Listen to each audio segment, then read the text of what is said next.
Ketahuan kakak saya, Yudi dadi Romo, Yudi dadi Romo, Yudi dadi Romo. Wah, rame. Tanpa imam tidak ada penanikaresi. Tanpa imam nggak ada sakramen tobat. Tanpa imam, apa kata dia? Sing ganteng dadi Romo, sing ayu dadi suster, tak jagung badoyan. Dengar ya. Senang sekali saya bertemu lagi dengan para pemirsa untuk sejenak untuk berbagi pengalaman mengenai panggilan imam. Dalam Gereja Katolik itu ada panggilan-panggilan yang digumuli oleh setiap umat Katolik. Ada panggilan hidup berkeluarga, maka orang lalu berusaha sedemikian rupa untuk setia sebagai pasangan yang abadi cinta mereka, menjadi suami istri yang baik, yang setia satu sama lain. Dalam Gereja Katolik juga ada panggilan khusus, itu panggilan untuk menjadi imam, panggilan untuk menjadi biarawan, biarawati, suster ya. Dan pula ada panggilan karier ya, ada orang yang mengumuli karirnya sebagai suatu bentuk pengabdian. Nah, dalam panggilan imam yang sudah saya gumuli selama ini ya, saya ini menjadi imam sudah akan menuju 34 tahun. Maka di kesempatan ini saya mau bersharing pengalaman saya, bagaimanakah perjalanan panggilan saya ini memang berawal dari keluarga. Jadi memang keluarga itu memang menjadi suatu benih atau persemaian panggilan. Saya dilahirkan tanggal 8 Juni tahun 1961. Saya anak keempat dari 8 bersaudara. Nah, lalu bagaimana panggilan itu muncul? Pertama-tama ialah pengalaman ketidaktahuan. Saya ingin senang sekali kalau setiap hari Minggu itu orang tua itu mengajak saya ke gereja.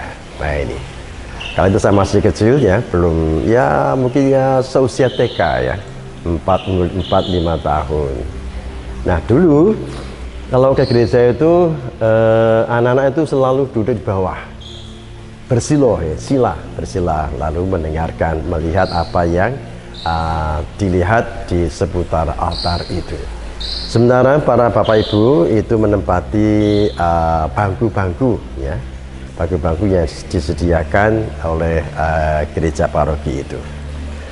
Nah kala itu saya itu suka melihat, pulang saya menirukan apa yang dibuat oleh romonya. Jadi kalau romonya itu menyanyi, saya pula juga memperagakan dengan tangan terentang, Gusti Manunggalo gitu ya. Dulu tuh kami di paroki kami itu paroki Klaten itu masih misa bahasa Jawa. Saya menirukan gitu ya.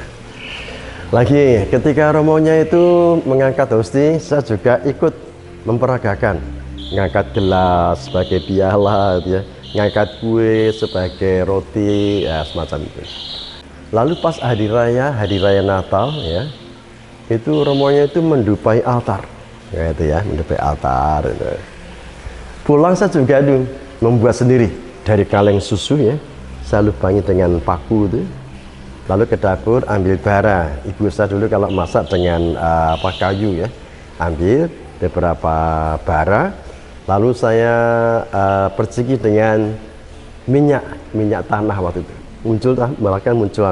muncul asapnya. Lah saya mulai mendupai meja makan ya, itu ya, bermain tuna. Ketahuan kakak saya, Yudi dadi Romo, Yudi dadi Romo, Yudi dadi Romo. Wah, rame. Waktu itu viral di keluarga saya. Kakak saya, adik-adik saya tuh wah lalu mulai rame, Yudi dadi Romo, Yudi dadi Romo gitu ya.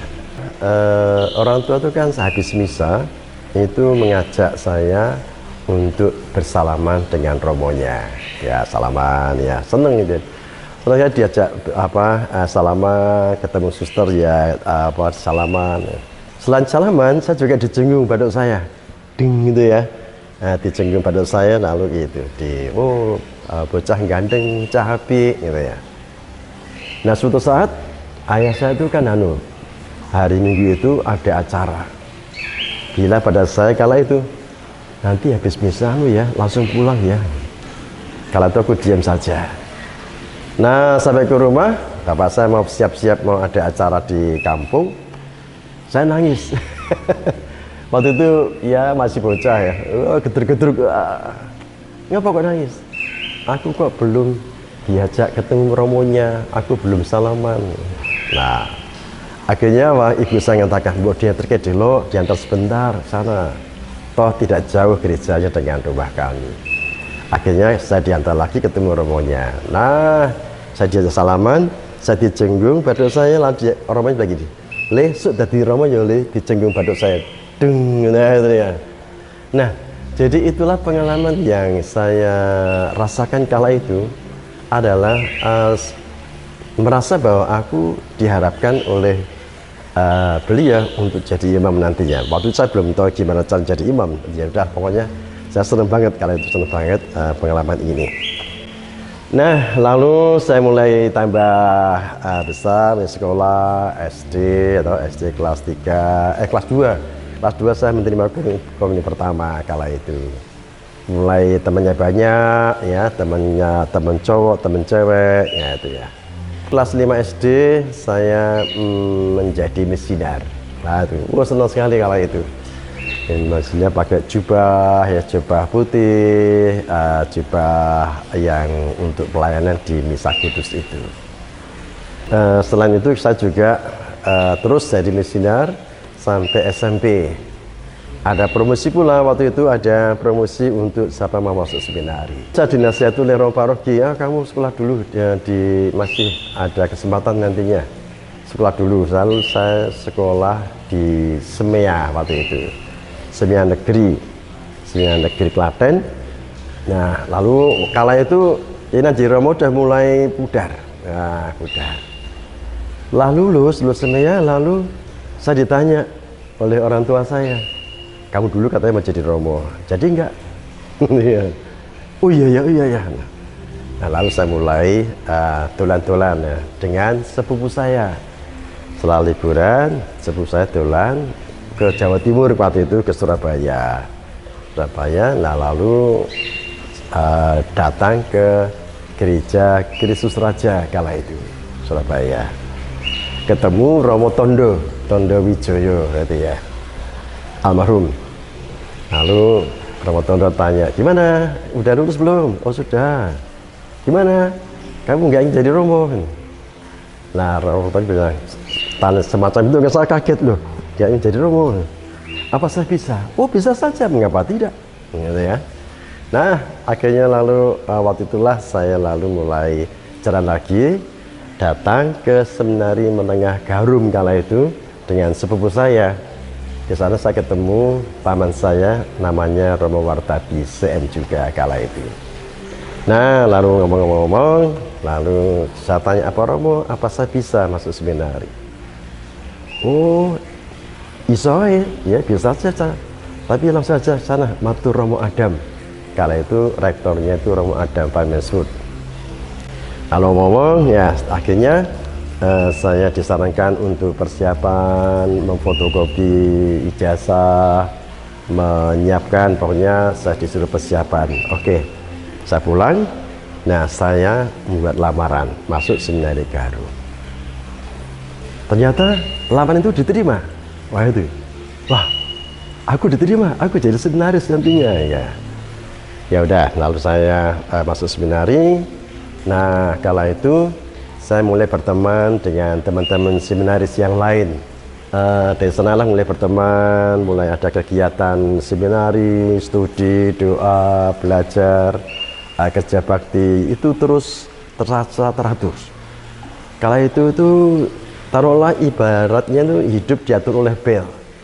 Bel bangun, bel makan, bel doa, dan seterusnya. Saya ikuti dengan baik, dengan lancar dan sebagainya itu. Nah saatnya kala itu ada acara wawancara. Ditanya, mau masuk kemana ini ya, rombongannya pembimbing kala itu bertanya itu. Selalu saya belum tahu bagaimana nanti mau masuk mana, mau menjadi imam projo atau CM atau imam apa dan sebagainya. Lalu bareng-bareng bertiga, saya, Wisnuwardana dan Diki Rukmanto gitu ya, berorientasi pertama kali di terapis Rawaseneng gitu ya. Nah, lalu di sana saya boleh tinggal di tempat yang khusus untuk para rahib ya, klausura namanya, di mana tempat ini hanya boleh dimasuki oleh rahib dan juga calon-calon rahib atau simpatisan. Kala itu saya senang pula bangun pagi-pagi ya toh, bangun pagi-pagi lalu ikut ibadat bacaan, meditasi ya. Saya merasa nyaman di sana, merasa enjoy di pertapaan itu. Hari ketiga saya meditasi kan. Nah, waktu itu tiga teman-teman tadi, saya, Wisnu dan Diki itu menempati bangku rahib. Nah, setelah ibadah bacaan dan meditasi, saya duduk di dingklik di bawah itu. Nah, waktu meditasi saya jatuh ngantuk dan saya jatuh duduk gitu. sehingga para rahib pada kaget, saya jatuh. Nah, itu ada wawancara dengan Romo di sana, Romo yang di pimpinan sana ya, ada wawancara. Saya disarankan, oh Mas Juni ini lebih cocok jadi pastor ya, jadi pastor pergi, bukan jadi rahib ya. Udah, akhirnya setelah itu saya kembali ke seminari, lanjut lagi ke Batu Malang, jalan ke SPD waktu itu, ikut ibadat siang dengan pater-pater SPD waktu itu. Satu selesai, ikut lalu depan novisiat SPD itu ada Biara Karmel. Ya, lalu saya ke sana juga sana. Lalu sama juga berkunjung ke sana, ikut ibadat sore kala itu. Nah, lalu bermalam di SPD kala itu. Lalu hari berikutnya saya ke CM, ke Langsep, Jalan Raya Langsep 45 Malang. Juga bersama dengan tiga teman tadi. Nah, lalu sana, lalu ketika kembali ya, kita kembali ke Garum, saya mulai menimbang-nimbang, masuk mana ya. Akhirnya saya ngobrol kala itu ketemu Romo Haryo Subianto, almarhum dah meninggal. Dia bilang, keputusan ada pada kamu. Tapi baik kalau kamu itu hidup berkomunitas lebih baik. Nah, itu aja, Romo itu bilang itu. Mulai saya akhirnya fokus doa, mohon terang Tuhan, kira-kira saya cocok yang mana ya. Akhirnya saya malam hari setelah ibadat malam, saya renungan sebentar, kemudian saya mengambil keputusan. Saya mau masuk CM, mau bergabung dengan barisan para imam CM. Nah, saya berlamar. Waktu itu provinsinya ialah Romo Rekso Susilo. Ya, saya buat lamaran. Lalu dapat jawaban, iya, saya diterima, selamat datang di Malang ya. Waktu itu tahun 1982. Nah, lalu saya tahun itu masuk sana ke Malang. Nah, teman saya kala itu ada 5 kali itu, yaitu Anton de Birito, Bani Swatmaji, lalu Nono Pariano, Theo dan saya sendiri ya, 5, angkatan 5 orang. Nah, lalu saya mulai kuliah ya di STFD, dan kala itu tahun pertama itu kampusnya itu di Jalan Talang 5, itu di ya berdampingan dengan SMA Dempo. Nah, lalu sana setahun, kemudian dilanjutkan ke STFD yang sekarang ini di Jalan Terusan Raja Basa. Di sana lalu apa namanya ya berproses di sana, ikut acara harian di Seminari Tinggi CM, lalu kuliahnya di SLT Jalan Terusan Raja Basa itu. Nah, lalu kala itu saya sampai ke tahun keempat, lalu teman-teman saya waktu itu 5 orang, lalu tinggal 3. Saya, Anton Di Brito, dan Bani Suatmaji. Lalu kami mendapatkan kesempatan untuk mengikuti novisiat di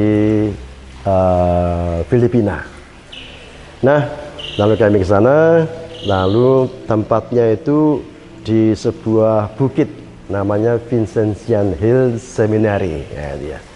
Jadi seminari Bukit Santo Vincentius atau Bukit Seminari Santo Vincentius. Di sana kami selama setahun ya, setahunan lebih.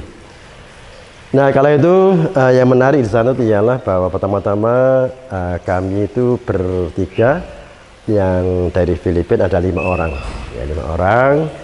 Nah, kami mulai berproses di sana, berteman ya, belajar bahasa Inggris, belajar bahasa Tagalog di sana.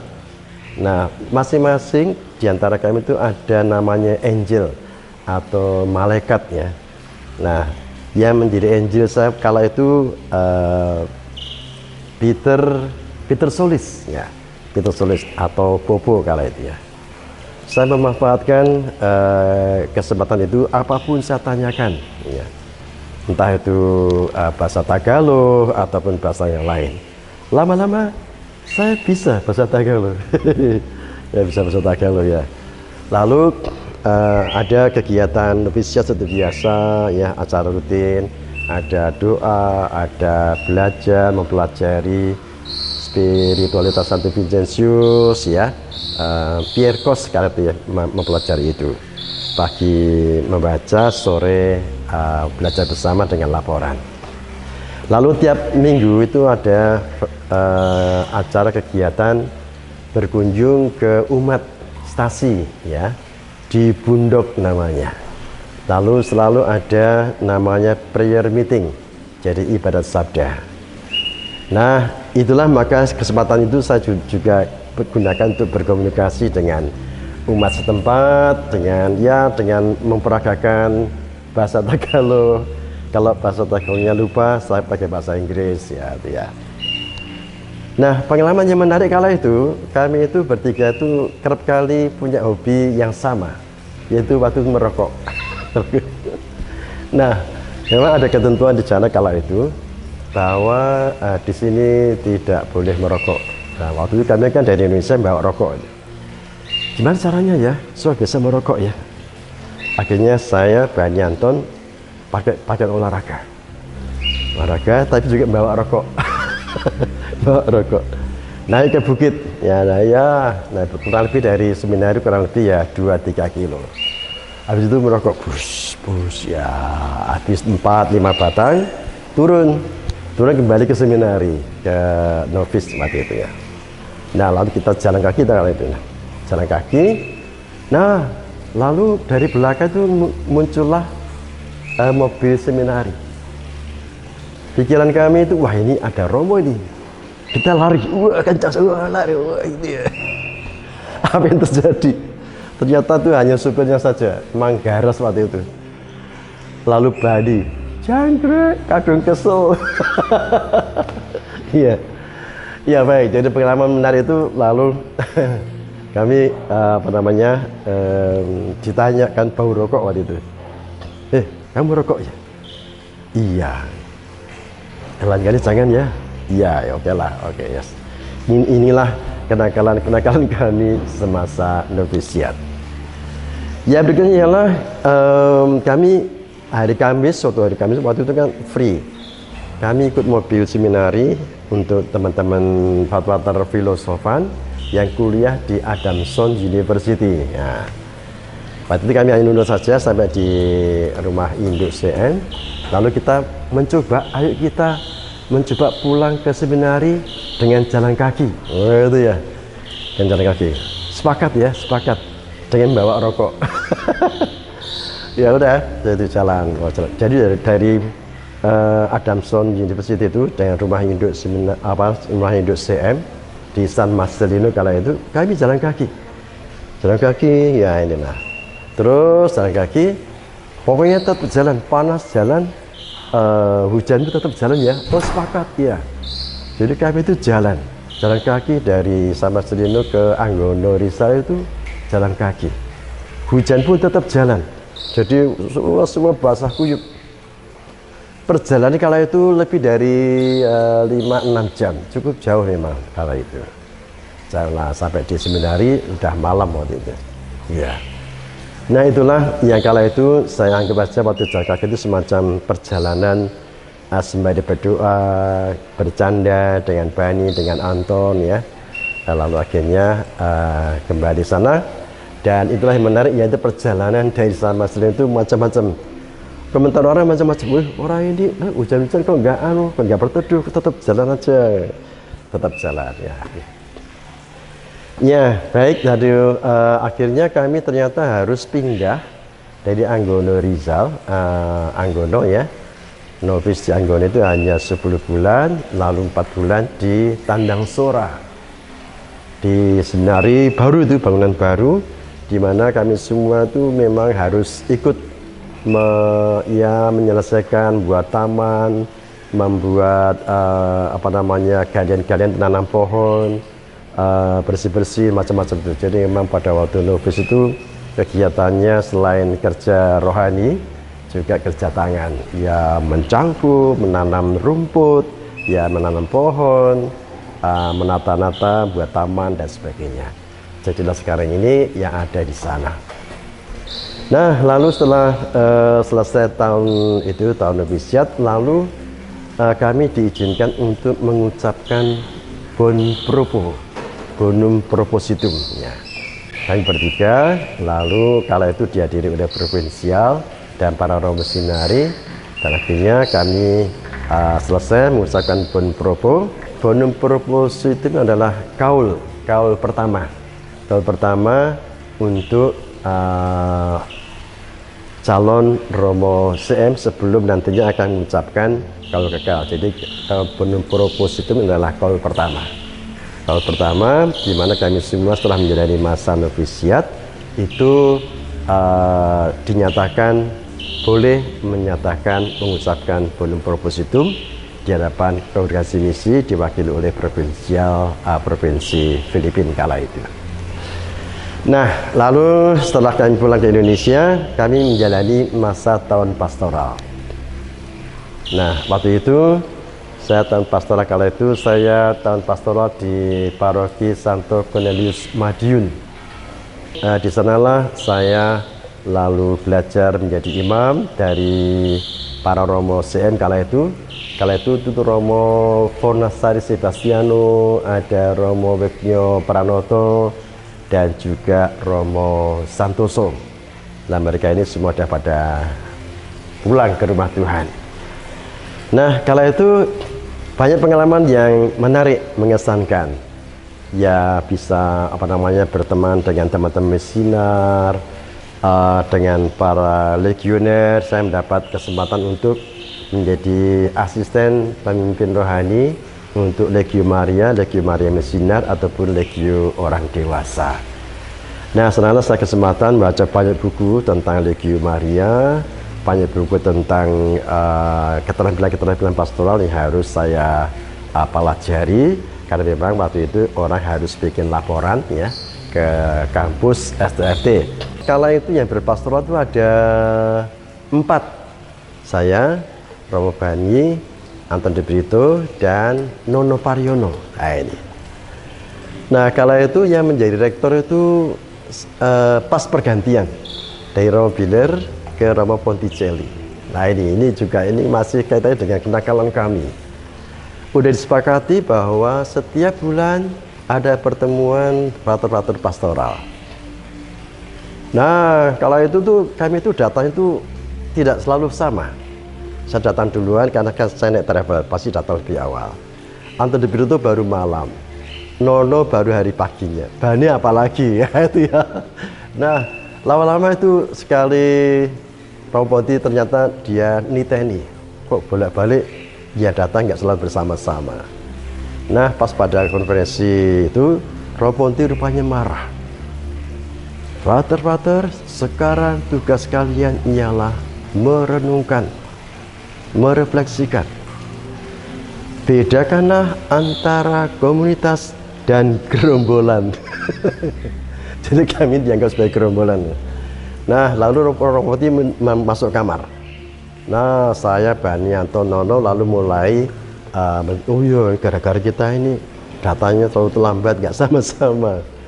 Nah, akhirnya sepakat, akhirnya kami berempat ya, lalu minta Romo Ponti masuk lagi, lalu kami mengatakan kami minta maaf atas kenakalan ini dan berjanji tidak jadi kerumunan lagi, tapi jadi komunitas CM yang baik. Romo Ponti memaafkan, lalu konferensi berjalan seperti semula. Nah itulah yang menarik pada waktu tahun pastoral itu, kami itu mendapat julukan gerombolan. Sampai sekarang itu ini masih jadi bahan pembicaraan kalau ketemu-temu dengan teman Romo-Romo. Ini gerombolan. Ya. Ya baik. Lalu setelah tahun pastoral selesai, lalu kami semua kembali ke STFT, lalu kemudian belajar untuk menyelesaikan untuk persiapan tahbisan. Nah baik, lalu kala itu saya menyelesaikan kuliah, lalu menyelesaikan tesis. Nah yang menarik ialah gini, yang menjadi pembimbing tesis saya kala itu memang sempat pergantian 3. Pertama ialah Romo Karmel, dosen psikologi kala itu. Saya lupa namanya siapa ya waktu itu. Lalu dia meninggal karena kecelakaan lalu lintas. Waduh, saya udah buat 2 bab tapi beliau meninggal. Aduh, itu ya. Udah ganti pembimbing. Lalu saya dapat Romo Kalex Subanajon SPD. Nah, lalu itu pun juga demikian. Baru mau masuk bab 3 dia pindah ke Filipina. Ya ampun. Saya mikir, wah, saya ini terpanggil enggak jadi imam ya? Nah, lalu saya, dalam renungan saya sekali nyoba sekali lagi. Lalu akhirnya, saya memilih lagi pembimbing tesis yaitu Romo Pidiarto, yang sekarang jadi uskup Malang. Itu ya. Saya gini, kalau 3 ini saya gagal lagi, mungkin Tuhan tidak panggil saya jadi imam. Nah lalu banyak Romo yang bantu menasihati, nah untuk mengerjakan itu akhirnya selesai. Ya selesailah. Jadi lalu setelah tesis selesai, ujian, lulus, lalu saya ditebuskan menjadi diakon. Kapan saya ditebuskan menjadi diakon?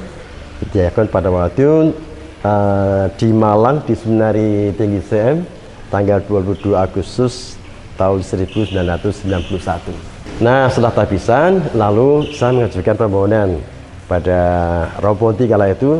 Romo, saya ingin mengajukan permohonan kalau diizinkan saya mau belajar memberi retret di Civita Jakarta. Akhirnya disetujui, diizinkan. Lalu saya pergi ke Jakarta dengan Trisno kala itu. Trisno itu dulu frater ya, frater Trisno. Lalu berdua kami selama 2 bulan magang di rumah retret Civita Jakarta Utara. Nah ketika magang itu saya bertemu dengan romo-romo yang lain. Ada frater juga, ada suster, kerjasama bentuk tim mendampingi retret anak-anak sekolah dari SD, ada SMP, ada SMA. Saya merasa banyak sekali pengalaman yang sangat berarti bagi saya. Kelak nanti kalau saya jadi imam, saya akan juga meneruskan ini, memberi retret ini sesuatu yang menarik sekali. Nah di sana selama selama 2 bulan itu saya sempatkan juga dolan ke Cilincing kala itu ketemu Romo Basuki ya, dengan Romo Haryo kala itu. Romo Basuki kala itu udah tabisan ini misi sana. Kemudian juga ketemu dolan juga ke Bandung kala itu, sana ada seminari, ketemu Romo Aryono Sugiarto, dia waktu itu dia menjadi formator seminari Betang Batara Kausupan Sintang. Nah, jadi pengalaman itulah yang lalu kemudian saya ambil sebagai hikmah yang sangat mendukung saya dalam meniti panggilan jadi imam. Ketika selesai saya kembali ke Malang, saya dapat tugas menjadi menemani kala itu Romo-Romo di Seminari Menengah Garum. Kala itu rektornya Romo Louis Pandu, ada Romo Jelante, ada Romo Alex kala itu ya. Saya sana juga lalu menemani seminaris Garum ya, mendengarkan seminaris kala itu cita-cita ya, menemani mereka. Saya juga sempat pula memberi retret ya anak-anak seminari Garum kala itu. Nah, lalu tibalah saatnya saya ditabiskan. Kapan saya ditabiskan jadi imam? Kala itu hari Kamis tanggal 27 Februari tahun 1992. Kala itu saya sendiri aja. Di mana tempatnya? Di Gereja Katolik Paroki Kelahiran Santa Maria Kepanjen, Surabaya. Kala itu yang mentabiskan saya yaitu Bapak Uskup Alusius Tebio Karyono. Nah, setelah itu saya ditabiskan jadi imam. Senang sekali kala itu tabisan itu dihadiri oleh banyak romo, ada frater, dan juga orang tua saya datang. Ayah dan ibu saya, kakak adik, semua datang mendukung, menyemangati, dan ternyata kami saya sungguh bahagia sekali menjadi imam kala itu. Mau tetap bisa saya kala itu, bersabdalah ya Tuhan, hamba-Mu mendengarkan. Jadi kala itu memang saya merasa ini cocok bagi saya. Memang panggilan saya kala itu memang panggilan yang saya dapatkan dari Tuhan sendiri. Maka saya lalu mengambil moto dari kitab Samuel, bersabdalah ya Tuhan, hamba-Mu mendengarkan. Ya, itulah yang saya jadikan moto tabisan kala itu. Nah, kemudian saya mendapatkan tugas perdana. Waktu itu provinsianya adalah Romo Anton Tanalepi. Ya. Beliau memang cukup jenaka dalam mengumumkan tadi. Dan setelah dia mengucapkan provisiat, lalu mengumumkan di mana Romo Yuni akan ditugaskan, semua diam. Lalu Romo Anton Tanalepi mengatakan akan ditugaskan di Paroki Katedral. Supaya murid tepuk tangan. Terakhir Banjarmasin. Gitu ya. Ya, ini yang menarik kala itu. Ya, lalu saya senang sekali. Kali itu saya sungguh-sungguh belum tahu. Saya tidak diberitahu oleh Romo sebelumnya bahwa saya akan ditugaskan di tempat lain. Nah, kala itu saya memikir-mikir, ya, Banjarmasin itu kayak apa? Saya belum pernah ke sana. Lalu saya mulai masuk perpustakaan, mencari buku-buku. Dan ketemulah buku ensiklopedi Gereja Katolik Indonesia. Saya cari entry Katedral Banjarmasin. Itulah saya pelajari ya, kurang lebihnya seperti itulah Gereja Katolik Katedral Banjarmasin. Ya, lalu saya masuk sana, disambut oleh Bapak Uskup. Jadi kala itu tuh saya dijemput oleh waktu di bandara itu dijemput oleh Romo Husin, itu Vikjen Kausupan Banjarmasin, diantar oleh paman saya Romo Wartadi kala itu. Paman saya itu waktu itu ngantar saya, lalu diantar ke sana, lalu dikenalkan, diserahkan, ya, lalu akhirnya Romo Wartadi pulang. Nah, lalu ketemu Bapak Uskup. Bapak Uskup kala itu memberi nasihat yang sangat sampai sekarang sampai saya ingat. Dia mengatakan demikian, Romo, senang sekali saya mendapatkan imam baru grace seperti Romo ini. Tapi saya berpesan untuk Romo, ya, jadilah imam yang baik. Hidup dengan pikiran, dan pikiran harus hidup. Itu waktu itu, wah, saya sangat senang sekali. Hidup dengan pikiran, pikiran harus hidup. Dalam bahasa Jawa mungkin seperti ini, ngono ya ngono, neng orang ngono. Itu ya. Jadi intinya adalah bahwa tetap bahwa imam itu adalah walaupun sudah ditabiskan, tetap imam dan juga tetap manusia. Maka perlu Bapak Uskup mengatakan, hiduplah dengan pikiran, pikiran harus hidup. Inilah yang saya pegang terus sampai sekarang ini, bahwa pikiran memang harus hidup supaya panggilan imamat itu tetap terawat dan imamat tetap selamat. Nah, sejak saat itulah maka lalu saya ambil bagian dalam pelayanan di paroki. Kala itu saya mendapat tugas mendampingi mahasiswa PMKRI, Perhimpunan Mahasiswa-Mahasiswi Katolik Republik Indonesia, cabang Banjarmasin. Ya, mengapa demikian? Karena memang kala itu saya imam termuda kala itu, karena Romo Husin itu waktu itu sudah umur 50 tahun. Lalu setelah itu saya jalan dengan baik, bantu di paroki-paroki di luar kota, ya, entah di Pelihari, ya di Tanjung, ya di Banjarbaru memberi retret, atau juga ke Kota Baru cukup jauh dari Banjarmasin. Nah, lalu setelah saya di sana 2 tahun, saya mendapatkan tugas baru, yaitu pertama kali 2 tahun setelah di Banjarmasin, saya mendapat tugas dari Bapak Uskup menjadi pastor kepala paroki di Paroki Santo Yusuf Kota Baru, Pulau Laut. Nah, setelah saya 2 tahun jadi imam pastor rekan di paroki katedral, lalu saya dapat tugas jadi pastor kepala paroki Kota Baru, Pulau Laut. Nah, ini menarik sekali di sana karena memang di sana saya bekerjasama, berkolaborasi dalam karya pastoral dengan para anggota dewan paroki, dengan para suster, ketua-ketua stasi dan sebagainya. Kalau stasinya banyak, dan kami saya itu setiap hari Minggu siang nyeberang. Jadi memang paroki Pulau Laut itu sebuah pulau kecil, lalu saya kalau ke stasi harus nyeberang lewat kali itu dengan speedboat, ya, speedboat, mobil diparkir di seberang, lalu tinggal di pastoran Batu Licin. Nah, itu terus keliling ke stasi. Kebanyakan umatnya kala itu adalah umat dari pendatang-pendatang dari berbagai kepulauan. Ada dari Jawa, ada dari Flores, ada yang dari Batak, dan juga dari tempat lain, NTT kayak itu.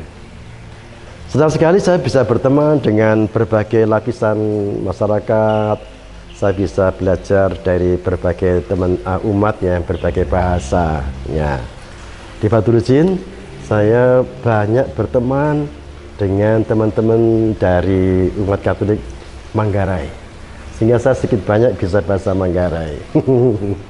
Ya, baik, senang sekali kalau itu ya bisa berkunjung ke umat, mengenal mereka, mengunjungi umat. Satu-satunya aktivitas pastoral di sana ialah berkunjung, mengunjungi umat dari rumah ke rumah. Mereka lagi ngapain, saya ikut mengerjakan. Lagi mencangkul lah, saya datang mereka ikut mencangkul. Ada yang lagi makan, nah itu saya sukai makan. Lalu ikut bekerja, ikut makan, lalu ngobrol, diskusi macam-macam. Ya. Ya, lalu setelah saya di sana, saya 4 tahun. 4 tahun saya di sana, senang sekali ya. Berada bersama dengan umat sana, bisa berrelasi, berkolaborasi, bisa hidup bermasyarakat dengan warga sana. Tahun 98 saya mendapatkan tugas dari CM untuk bergabung dengan teman-teman dari konfrater lain dari berbagai negara, yaitu ikut bulan Vincentian. Kala itu bulan Februari sampai awal bulan Juni di Paris, Prancis. Di sana saya berangkat bersama dengan Romo Satbudi, ya. Romo Satbudi sekarang ada di Malang. Nah, setelah lalu berteman dengan konfrater-konfrater dari negara lain. Senang sekali lagi bisa berkenalan, bisa ngobrol dengan mereka, belajar bareng, ya, spiritualitas Santo Vincentius, ya. Pagi studi, sore laporan, pagi studi, sore laporan. Jadi ingat ketika novis dulu seperti itu. Lalu itu berjalan kurang lebih ya 3 bulan, lalu diakhiri dengan mengikuti Napaktilas Santo Vincentius. Terus dari berbagai tempat paroki dia tugas, di Maison Mère itu di tempat kelahiran Santo Vincentius, lalu ke istana, ya, Marseille itu, ya. Jadi kata lengkaplah di sana. Lalu bulan Vincentius selesai, ya, kemudian kami kembali ke Indonesia. Lalu saya mendapat tugas kala itu menjadi pastor rekan di paroki Kristus Raja Surabaya. Nah, di sana saya ya bekerjasama dengan Romo Tandio waktu itu, pastor parokinya. Ada Romo Naryo, ya, Romo Marto, dan saya kala itu saya imam termuda. Saya dapat jatah banyak karena saya masih muda, bisa mengerjakan aneka pelayanan pastoral di sana. Oke deh, saya ikuti dengan baik, senang, gembira. Nah, setelah di sana kurang lebih 2 tahun, saya pindah, dapat tugas baru di paroki Kediri, ya. Kala itu tahun 2001 sampai dengan 2003 akhir. Sana saya jadi kepala paroki, kala itu bersama dengan Romo Sunaryo. Romo Sunaryo itu Romo yang happy, suka bikin juk-juk yang menggembirakan. Di meja makan tuh rame, ketawa terbahak-bahak, ya. Makanya pun paling 10 menit, tapi ceritanya itu lucu-lucu. Romo Sunaryo itu hebat, hobi cerita dia, ya. Nah, kala itu Romo Anton de Brito kala itu dia misi di Cina, di Taiwan. Karena kondisi Romo Anton de Brito itu sakit kala itu, dia kembali ke Indonesia dengan saya di paroki Santo Yosef Kediri. Dia senang sekali. Temu saya kan satu angkatan, ya. Wah, beliau dolan bareng, makan bareng, nyanyi, ya, main gitar, macam-macam itu. Nah, setelah Romo Anton itu udah kelihatan sehat, memang dia kan sakit kala itu. Nah, dokter sana mengatakan bahwa dia bisa sembuh dan sehat kalau menggunakan bahasa ibu, yaitu bahasa Jawa atau bahasa Indonesia. Nah, lalu setelah itu Romo Anton de Brito dinyatakan sehat, saya dipindah tugas di paroki Santo Cornelius Madiun. Ini saya ingat dulu tahun 87-88 saya pastoral di paroki Madiun. Sekarang kembali lagi ke sana, ya, 2004, ya. Sana lalu udah mulai, waktu itu kan sudah kenal dengan teman-teman baik di sana. Saya berkarya di sana kurang lebih ya 6 tahunan, ya, 6 tahun di sana. Lalu ya sama menjadi pastor kepala paroki. Waktu itu pastor rekannya ada Romo Haryono, Romo Sugianto, juga ada Romo Hardi Aswinando, Romo Projo, ya, Projo Surabaya. Kami berkolaborasi memberi pelayanan, pendampingan, pembinaan untuk umat, ya, umat di paroki Cornelius Madiun. Lalu stasiunnya ada Caruban, lalu Jenangan dan Wilangan, ya, Wilangan ada. Nah, kami bergantian, senang sekali juga bisa sama. Meja makan itu menjadi meja saksi bisu bahwa kami ini sungguh-sungguh enjoy banget menjadi imam, menjadi pastor yang melayani umat dari berbagai lapisan, lebih-lebih mendampingi para legioner, mendampingi SSW ya, Serikat Sosial Satu Vincentius. Kala itu memang sana banyak konferensi SSW. Saya juga ambil bagian dalam SSW itu, mendampingi, berkunjung ke rumah umat, mendampingi, membangun kekerabatan, persaudaraan, dan lalu akhirnya kami berusaha menemukan apa-apa yang bisa dikerjakan untuk membantu ya sahabat-sahabat kita ini. Jadi saya ingat pesan dari Vincentius itu ya, orang miskin adalah majikanmu atau guru hidupmu. Nah itulah, maka memang kalau itulah kami, saya dan juga teman-teman yang lain itu selalu meluangkan waktu untuk berkunjung ke rumah-rumah umat. Nah di sana lalu 6 tahun di sana berteman dengan ya para romo, para suster, umat paroki Madiun, bapak-bapak, ibu-ibu ya. Lalu setelah cukup, saya lalu kala itu provinsinya adalah Romo Parmono. Nah, Romo Parmono lalu kala itu menugaskan saya untuk tugas di rumah retret Domus Marie. Nah, kala itu bangunan lama. Dulu bekas hotel Lawu ya. Hotel Lawu tapi dibeli oleh kala itu memang yang menjadi penggerak kala itu ya Romo Fonasari Sebastiano. Dibangun rumah retret itulah. Lalu saya di sana 2 tahun.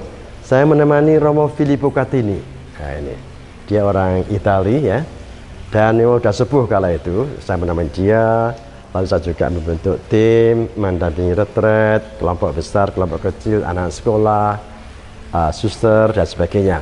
Kala itu tuh Romo Catini itu tiba-tiba entah dia terbaring di depan pintu gerbang itu. Saya kaget. Saya naik mobil, saya turun, Romo, bangun Romo. Dia tetap di situ terus. Dia cuma mengulurkan tangan, 2 tangan nih. Wah, tanda bahwa dia butuh pertolongan, saya angkat. Ternyata berat banget. Saya telepon Mas Bambang waktu itu. Mas Bambang, tolong Bambang. Ini Romo Catini tidak bisa bangun. Lah, terus bisa. Nah, lalu diajak masuk ke kamarnya Romo Catini. Saya bilang, Romo, berobat ya. Saya nggak sakit. Romo panggil dokter ya. Saya nggak sakit, saya nggak perlu dokter. Saya bilang gini, Romo harus taat pada Super Domus. Super Domusnya adalah saya. Romo, masuk rumah sakit ya. Oh ya Romo, iya saya masuk rumah sakit. Hanya dia saja ke rumah sakit. Mau dia dirawat di rumah sakit Santa Clara Madiun. Itu di rumah sakit itu kurang lebih 2 minggu di sana. Nah dia memang termasuk orang yang taat banget pada pimpinan. Begitu mendengar kata Super Domus, nah lalu dia kata, oh ya saya mau. Super Domus itu sebenarnya pemimpin rumah yang menjadi wakil provinsial. Jadi memang Super Domus pemimpin komunitas itu mendatangi, mengunjungi, sapaan, menyemangati, menganimasi ya itu. Nah itulah memang orang-orang Romo-Romo Italia itu memang dikenal sebagai orang yang taat pada pimpinan.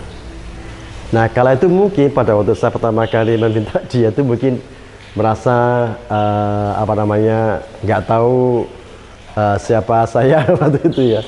Tapi begitu saya katakan Romo harus taat pada Super Domus gitu ya, maka dia langsung oh iya ya saya mau gitu ya. Ya, Romo masuk rumah sakit ya? Iya Romo, saya mau, saya bersedia. Akhirnya dia mau diajak ke rumah sakit. Opname di sana dua minggu. Nah lalu saya kontak dengan Romo Jack, ini Romo gimana Romo, baiknya Romo Catini ini.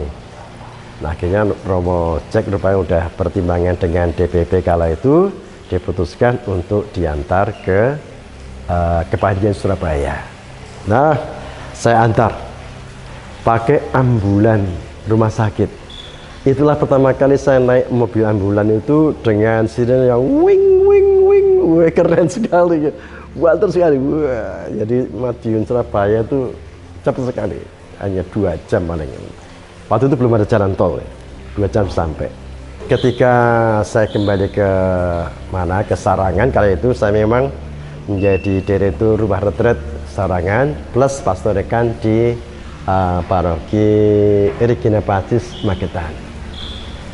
Kala itu uskupnya Monsinyur Sutikno Wisaksono. Nah, dia tahu bahwa saya di sana, lalu Romo pas ketemu dengan uskup kala itu, saya diberitahu, Romo, tolong Romo ya, tolong. Kenapa Pak Uskup? Tolong jadi pastor paroki di Pare. Tolong Romo ya, tolong. Loh, saya bilang, ini kok Bapak Uskup yang bilang kok bukan provinsial. Ayo provinsial kemudian menelpon saya, bahkan memanggil saya untuk mau jadi pastor paroki di Pare, Kediri. Nah, lagi Bapak Uskup, Romo sekali ya jadi vikep. Vikep itu ada Vicarius Episcopalis untuk daerah Kediri dan sekitarnya. Jadi wakil uskup di daerah itu namanya vikep, Vicarius Episcopalis. Nah, di sana tugas vikep adalah pertama-tama juga sama sebenarnya seperti Superdomus, keliling ke paroki-paroki, menyapa romo-romo, menyapa umat, gitu. Ada pertemuan romo-romo tiap bulan bergiliran di Kediri, di Tulungagung, Blitar, Pare, Wlingi dan seterusnya. Lalu ada pertemuan sharing pastoral dan juga sharing pengalaman.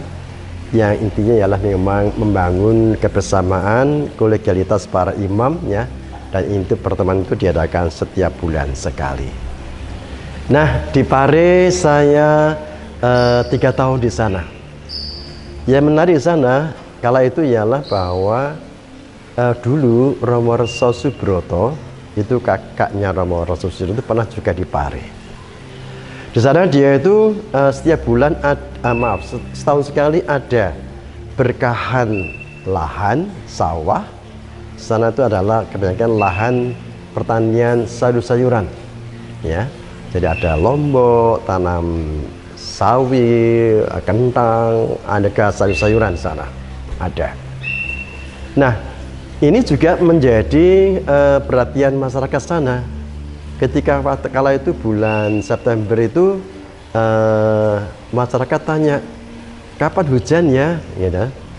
Lalu apa jawab mereka? Tunggu, Romo belum memberkati lahan kita. Ya ini loh.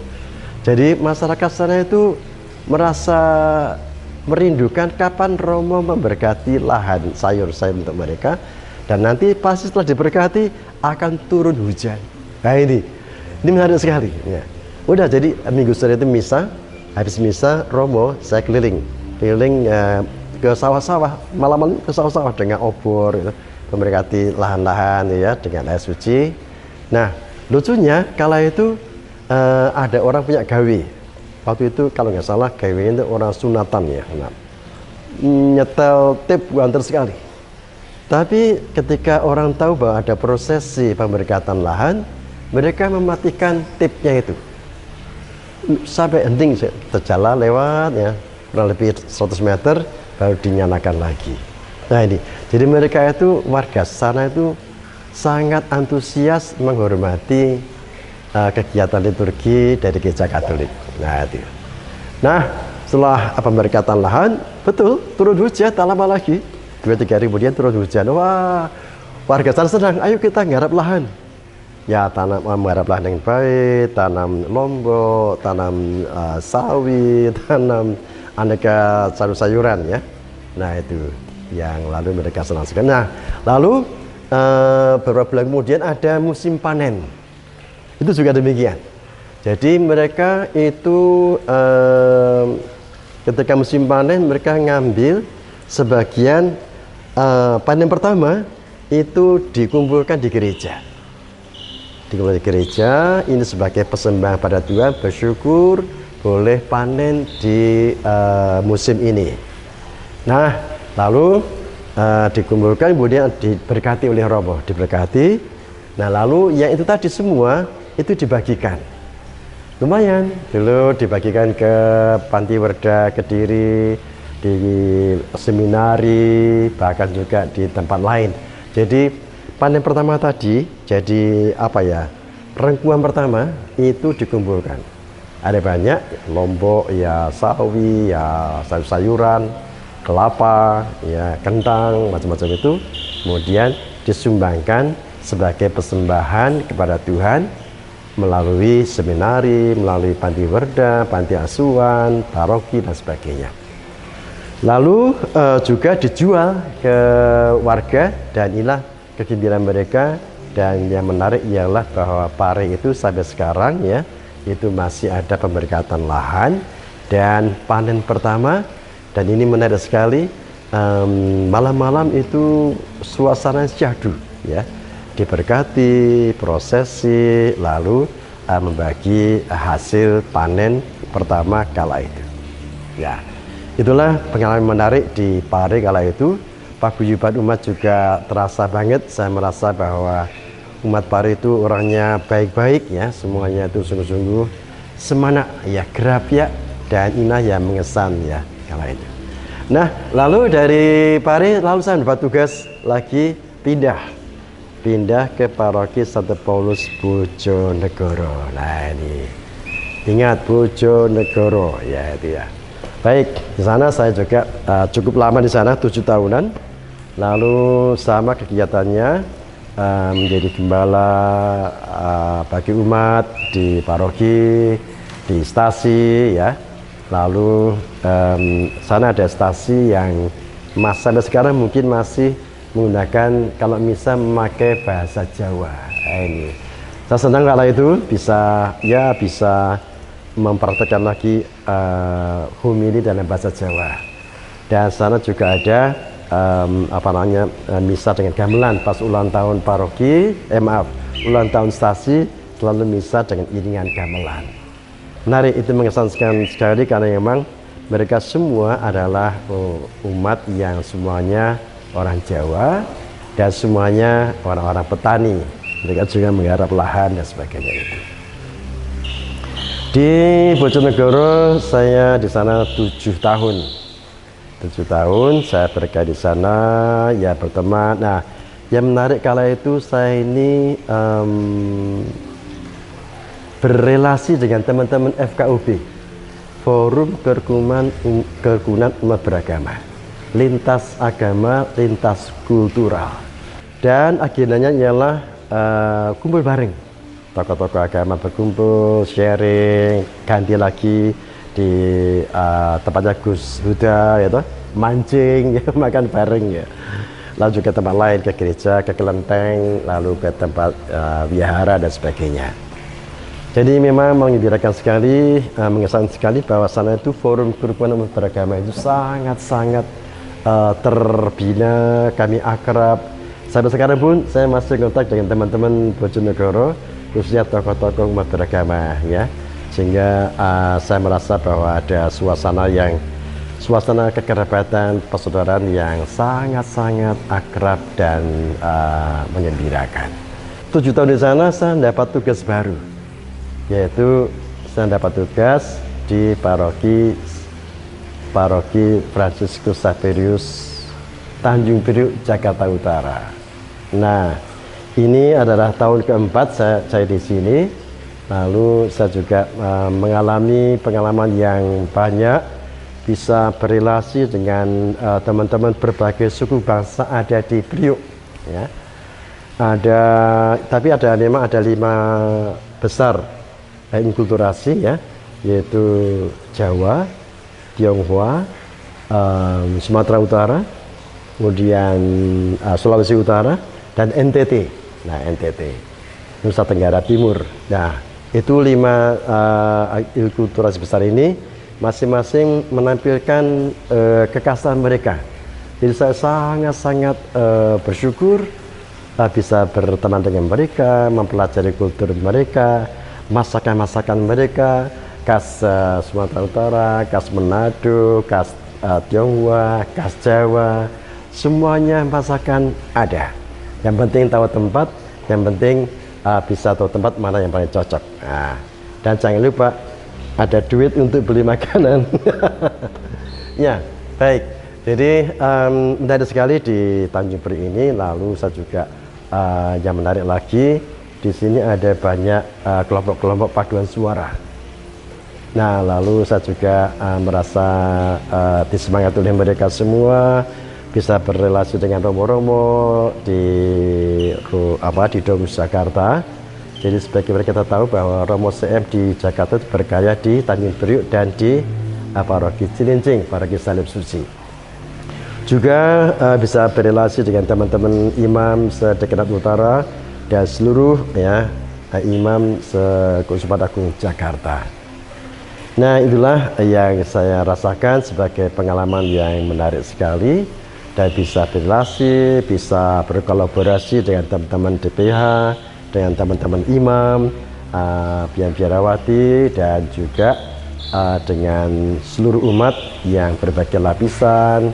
Dan kembali bahwa saya ini adalah imam CM, maka saya selalu menghadirkan wajah Yesus yang ditampilkan oleh Vincentius lewat kehadiran, sapaan, kunjungan, menghibur mereka yang sakit, mendoakan, dan juga aktif pula dalam kegiatan-kegiatan kategorial itu. Ya, jadi tidak terasa bahwa ternyata saya ditabiskan tahun 1992, sekarang saya sudah memasuki usia tabisan menjelang 34. Nanti bulan Februari saya akan merayakan ulang tahun imamat ke-34, dan tahun 2026 juga merayakan 40 tahun menjadi anggota CM, Kongregasi Misi Provinsi Indonesia. Nah, ya baik, para pemirsa sekalian, senang sekali saya bisa berbagi pengalaman. Siapa tahu nanti pengalaman ini bisa berguna bagi para Bapak Ibu sekalian, para pemirsa yang punya anak atau cucu. Tolong anak-anak dimotivasi. Jangan lupa bahwa gereja itu masih membutuhkan imam sepanjang masa. Tanpa imam tidak ada peran karisi. Tanpa imam nggak ada sakramen tobat. Tanpa imam, apa kata dunia? Pada itu sekalian, tolong nanti putra-putra Anda yang yang ada di rumah, tolong diingatkan ke gereja. Tolong anak-anak ketemu romo, jabat tangan, Nanti Romo Yuni itu selalu mengatakan, sing ganteng dadi romo, sing ayu dadi suster, tak jenggung badoya dengar, Jadi inilah yang saya alami ketika saya masih kecil. Saya dulu juga dijenggung oleh romo itu, lesuk jadi romo ya oleh dijenggung pada saya, akhirnya saya pun jadi romo. Nah, maka dari itu kepada Bapak Ibu sekalian, saya juga kebiasaan menjenggung badok anak-anak itu saya lakukan sampai sekarang. Jadi ganteng jadi pastor, ayu cantik jadi suster. Nah, moga-moga di paroki ini pun juga tiap tahun ada yang masuk seminari, silakan masuk seminari manapun lah.